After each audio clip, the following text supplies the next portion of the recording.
Olá para todos, bom dia, boa tarde ou boa noite. Estamos mais uma vez aqui reunidos para apresentar para vocês mais um vídeo da Fundação CCERJ, do Pré-Vestibular Social, da disciplina de Biologia. No dia de hoje, a gente vai trabalhar o capítulo 13 da nossa apostila, do nosso módulo 1 de Biologia. E o assunto que a gente vai discutir, vai abrir a conversa para que depois, posteriormente, vocês, alunos, possam trabalhar com seus mediadores, seus tutores, é uma introdução para o estudo das proteínas. Então, vamos começar com uma seguinte colocação para vocês. O que são proteínas e onde estão existentes as proteínas?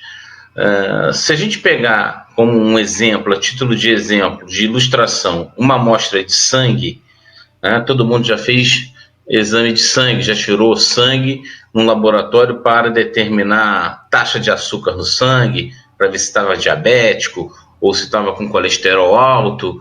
Mas além desses hemograma, mas além desses testes que são muito comuns, corriqueiros, existe uma série de outras substâncias que podem ser encontradas no sangue, no plasma sanguíneo.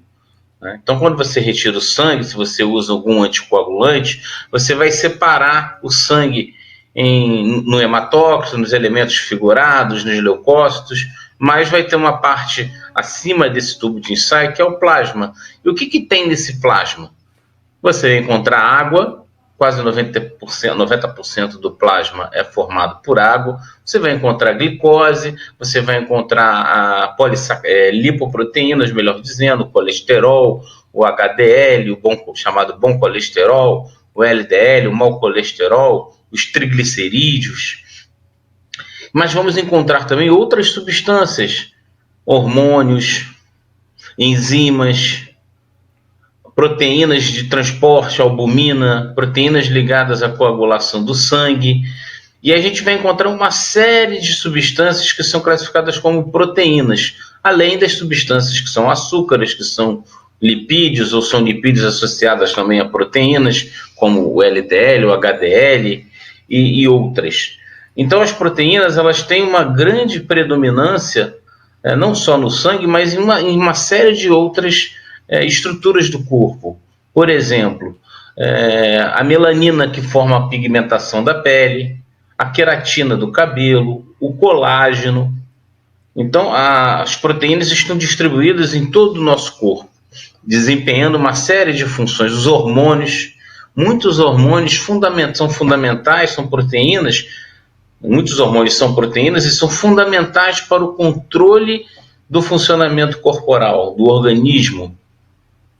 Quando alguma menina ou mulher faz um teste de gravidez, muitas das vezes a detecção da diferença de hormônios, que são proteínas, é que vão indicar uma possível gravidez. Por exemplo, quando o indivíduo tem uma deficiência hormonal e pode ficar doente com isso, os hormônios são medidos no sangue. Por exemplo, os hormônios que estão relacionados às doenças da tireoide. Então, o sangue ele transporta diversas substâncias, dentre essas substâncias as proteínas. E o que são proteínas? Proteínas são o que nós chamamos de polímeros, são macromoléculas, ou seja, moléculas muito grandes, que são formadas por blocos ou átomos, ou conjunto de átomos formando moléculas menores que se agrupam, que se encadeiam, que se reúnem para formar as chamadas proteínas. Quem são esses blocos, esses elementos constituintes das proteínas? São os aminoácidos, que nós vimos um pouquinho na última aula.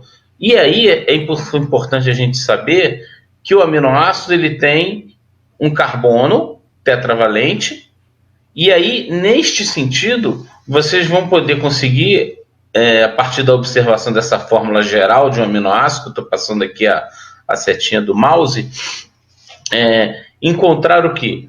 Um R, que é chamado de radical, um grupo amina e uma carboxila, ligada a um outro átomo, melhor dizendo, de hidrogênio. Na apostila, na figura 13.1, vocês vão encontrar 20 dos 20 tipos de aminoácidos presentes nas células. A título de ilustração, vocês vão poder encontrar o carbono, o hidrogênio, que pode ser este hidrogênio aqui, como tem hidrogênio aqui, tem hidrogênio aqui, tem hidrogênio aqui, os radicais, aqui é um H, é um radical, o CH3 é outro radical, aqui é um outro radical, a carboxila, o COOH e o grupo amina. Por isso, aminoácido. Esse nome é dito aminoácido por causa desses grupamentos químicos dessa molécula, desse tipo de molécula. Então, existem 20 tipos de aminoácidos que se reúnem, que podem se reunir, que podem entrar na composição das proteínas. Como acontece isso, não é o detalhe deste vídeo. Né? Se perde água, se entra água, em geral, as macromoléculas são formadas a partir de um processo chamado de condensação ou desidratação. Perde-se molécula de água, um aminoácido se liga num outro aminoácido, há uma perda de molécula de água, e aí você tem um dipeptídeo, um tripeptídeo, um polipeptídeo, e dependendo do número de aminoácidos, formar uma proteína. Indo para o próximo slide, eu vou colocar aqui para vocês um exemplo de um tipo de proteína, que é a insulina. Todo mundo já ouviu falar na insulina, né? Porque é um hormônio importante para o controle da glicemia. Por isso que muitos indivíduos diabéticos aplicam insulina, dão aquela espetada na barriga todo dia, né? com a porcentagem, uma quantidade de insulina para poder ter um controle da glicemia sanguínea.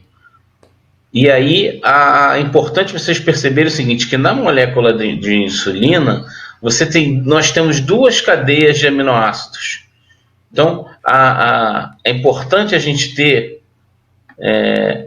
o entendimento de que as proteínas são formadas por esse encadeamento de aminoácidos, um aminoácido ligado em outro, mas o que faz uma sequência de aminoácidos ser diferente da outra, uma sequência de proteínas, melhor dizendo, é basicamente o que? Os tipos de aminoácidos que vão formar essa cadeia polipeptídica, que pode se tornar uma proteína, dependendo do número de aminoácidos que a compõem, a sequência de aminoácidos, porque você pode ter, por exemplo, nessa cadeia A aqui de 21 aminoácidos que formam a insulina, você pode ter uma outra cadeia polipeptídica, que vai formar uma proteína, com esses mesmos aminoácidos, mas dispostos em sequências diferentes. Então, a cadeia A, formada por 21 aminoácidos, que vai formar a insulina, deixa eu voltar lá, perdão, ela tem que ter esta sequência aqui, tá? Glicina e vai embora, né? As outras sequências de aminoácidos. Fenilalanina é o início da cadeia B formada por 30 aminoácidos. Então, a sequência de um aminoácido no outro é chamada de estrutura primária da proteína. Você vai ter estrutura primária, pode ter estrutura secundária, estrutura terciária e até uma estrutura quaternária, quando você tem várias moléculas de proteínas formando, elas vão se desenvolvendo, né, vão sendo formadas e elas vão tendo uma estruturação de acordo com o tipo de aminoácido ou de aminoácidos, o número de aminoácidos e a sequência que esses aminoácidos se unem para formar a proteína. De acordo com essa sequência, ela vai ter uma certa estrutura, porque nós lembramos lá atrás, né, relembrando a vocês, que aquelas cadeias laterais, o R, podem interferir no dobramento dessas moléculas. E também é importante a gente considerar que variações de pH, variações de temperatura, podem fazer o que a gente chama de desnaturação da proteína. Ela perde a sua estrutura.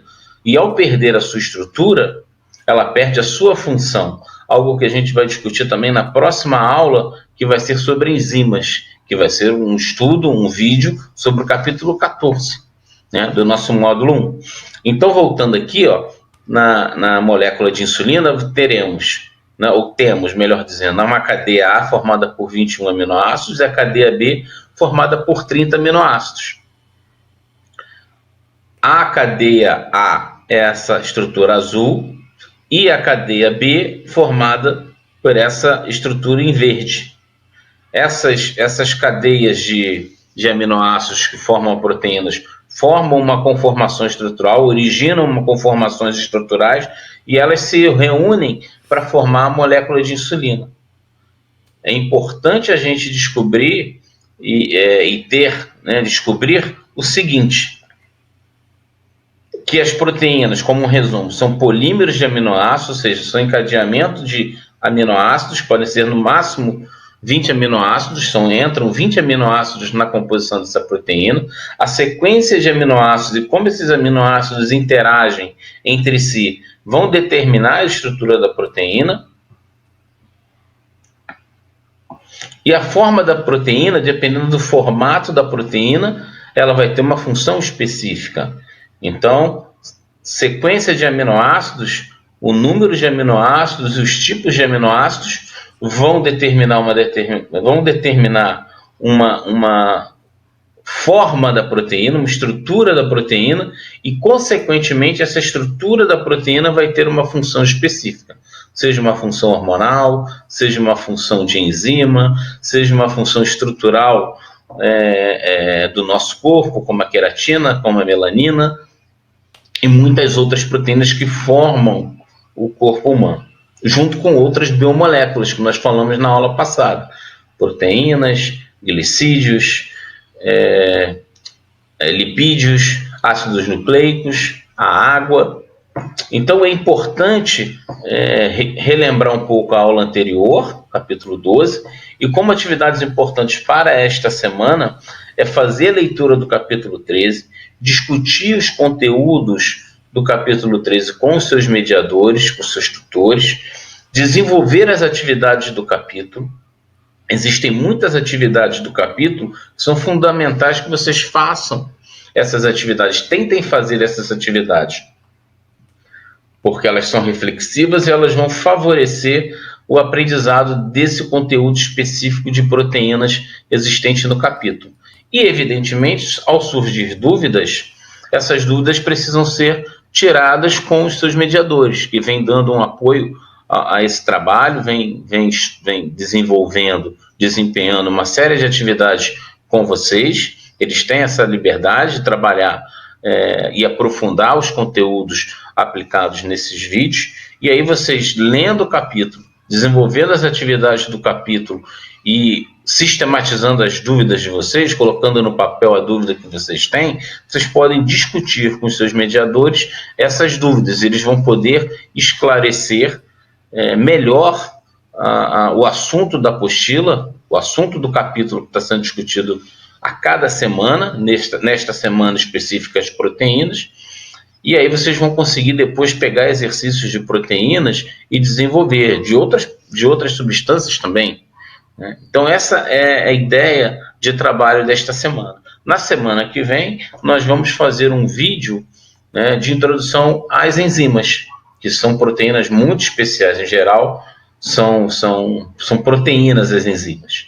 né? As enzimas são proteínas que têm funções fundamentais para a sobrevivência dos seres vivos e, evidentemente, a sobrevivência do nosso corpo, né? Que nós mantenhamos a nossa saúde em dia, digestão, uma série de outras funções que só ocorrem e só conseguem serem realizadas e manterem